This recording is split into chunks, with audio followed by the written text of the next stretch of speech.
경남 거제시의 한 도심 교차로에서 SUV 차량이 오토바이와 보행자를 잇따라 들이받은 뒤 인도로 돌진해 상가 외벽을 들이받는 끔찍한 사고가 발생했다. 지난 6일 밤 11시 13분쯤 거제시 고현동의 한 교차로에서 발생했다. 좌회전 중이던 SUV 차량이 먼저 오토바이를 들이받고 이어 인도로 올라타 보행자 2명을 치고 상가 벽을 들이받았다. 이 사고로 인도를 걷던 10대 여성 보행자가 크게 다쳐 심정지 상태로 병원에 이송됐으나 결국 숨졌다. 오토바이를 운전하던 20대 남성은 중상을 입었고 또 다른 20대 보행자도 경상을 입었다. 경찰 조사 결과 SUV 운전자 60대 여성 A씨는 사고 당시 음주나 무면허 상태는 아니었지만 안전운전 의무를 지키지 않은 것으로 드러났다. 경찰은 A씨를 교통사고 처리 특례법상 치사 혐의로 불구속 입건할 방침이다. 시민들은 도심 한복판에서 이런 사고가 나다니 믿기지 않는다. 아이 하나의 삶이 순식간에 사라졌다며 분노를 감추지 못하고 있다. 경기 광주시에서 무려 30kg에 달하는 쇠덩이를 목에 매단 채 산속을 떠돌던 유기견이 구조됐다는 사실이 뒤늦게 알려졌다. 유기견 보호센터에 따르면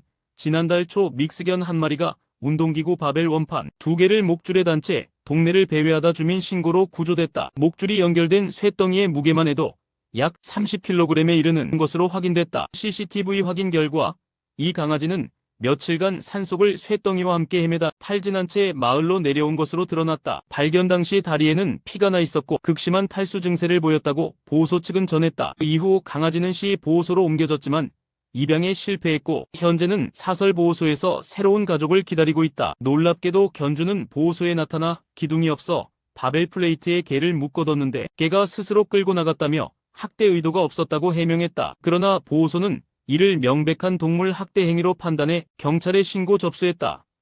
충남 청양의 한 고등학생이 중2부터 고2까지 무려 4년 동안 동갑내기 친구 4명에게 성적 수치심, 금품 갈취, 물리적 폭행까지 당한 사실이 드러나 충격을 주고 있다. JTBC 사건 반장 보도에 따르면 피해 학생 A 군 18은 친구로 지내던 동갑 무리에게 벌레 장난을 계기로 괴롭힘을 당하기 시작했고 이후 수년간 신체적 정신적 학대를 겪었다. 가해자들은 A군이 속옷을 벗긴 채 청테이프로 손발과 입을 묶고 이를 사진으로 찍었으며 강제로 술을 먹인 뒤 구토 장면을 촬영하고 격투기 기술로 팔다리를 꺾고 머리를 미는 등의 폭행을 저질렀다. A군은 나는 그들에겐 장난감이었고 노예였고 ATM기였다고 토로했다. 가해자들은 4년간 약 1,000만 원을 갈취했고 청소년 복지 바우처까지 빼앗았다. 가족이 지난달 학교에 즉각적인 분리 조치를 요청했지만 학교는 수학여행 후 조치하겠다며 미뤘고 A군은 여전히 괴롭힘에 노출됐다. 현재 가해자, 징계와 학교 대응의 문제점을 조사 중이다. 두 집 살림을 하며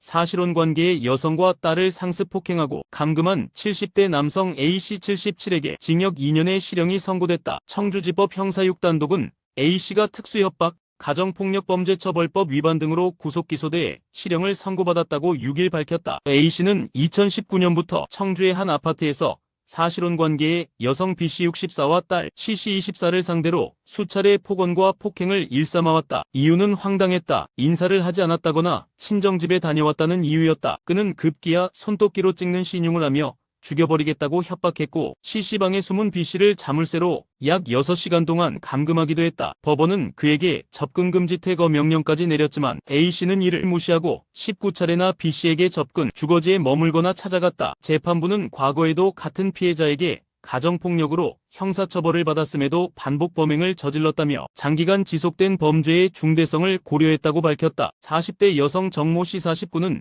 전혀 알지 못하는 여성을 향해 살기를 품었다. 이유는 하나, 머릿속에서 들려온 할아버지의 환청 때문이었다. 환청 속 인물은 A씨를 가리키며 내 남편과 바람났다고 속삭였고 정씨는 곧 A씨를 따라다니며 소주 박스를 두거나 편지를 남기는 등 스토킹을 일삼았다. 법원으로부터 약식 명령까지 받았지만 집착은 멈추지 않았다. 그리고 마침내 지난 12월 정씨는 흉기를 숨긴 채 A씨를 쫓아가 공격했다. 근무지를 나서는 A씨를 100m 따라간 정씨는 너 이리 와, 가만 안 둬 외친 뒤 흉기를 휘둘렀고 A씨는 맨손으로 막아 머리에 6주 진단의 상처를 입었다. 다행히 시민들의 신고로 목숨은 건졌다. 정씨는 경찰에 자진 출석했지만 할아버지가 괴롭힐까봐 찔렀다며 책임을 회피했다. 사건 전 흉기를 준비한 점 등을 들어 심신미약 주장도 받아들이지 않았다. 서울서부지법은 정씨에게 징역 6년을 선고하며 피해자가 저항하지 않았다면 생명을 잃을 수도 있었다고 밝혔다. 지난달 5일부터 7일 사이 서울 강남구 대치동역 3동 일대에서 각기 다른 장소에 강아지 19마리가 유기된 채 발견됐다. 지하주차장, 골목 등에서 방치된 강아지들은 털이 엉켜 눈입조차 가려진 상태였다. 누군가 무분별하게 입양했다가 감당하지 못해버린 것으로 추정된다. 이처럼 과도하게 동물을 모았다가 돌보지 못하는 애니멀 호더 문제가 심화되고 있다. 민법상 동물이 소유물로 간주되면서 명백한 학대, 정황이 있어도 집주인의 동의 없이는 조사가 불가능한 현실이 문제다. 실제 지난해 서울 광진구에선 30마리 넘는 개가 방치됐지만 내 재산이라며 주인이 출입을 거부하자 구청도 철수해야 했다. 동물보호단체 관계자는 죽어가는 소리가 들려도 주인이 문을 안 열면 끝이라고 토로했다. 동물 학대는 해마다 증가세다. 2024년 반려동물 수는 349만 마리로 역대 최고치, 동물보호법 위반 건수도 전년보다 12.8% 증가해 1293건에 달했다. 에낮에 버스기사 멱살을 잡고 도로 한복판에서 폭행한 뒤 도주한 50대 오토바이 운전자를 경찰이 추적하고 있다. 사건은 지난 4일 오전 충북 청주시 상당구 한 교차로에서 발생했다. 오토바이 운전자 A씨 50대는 교차로에서 난폭 운전을 하다 버스 기사 60대와 시비가 붙었다. 신호에 걸려 정차한 버스를 향해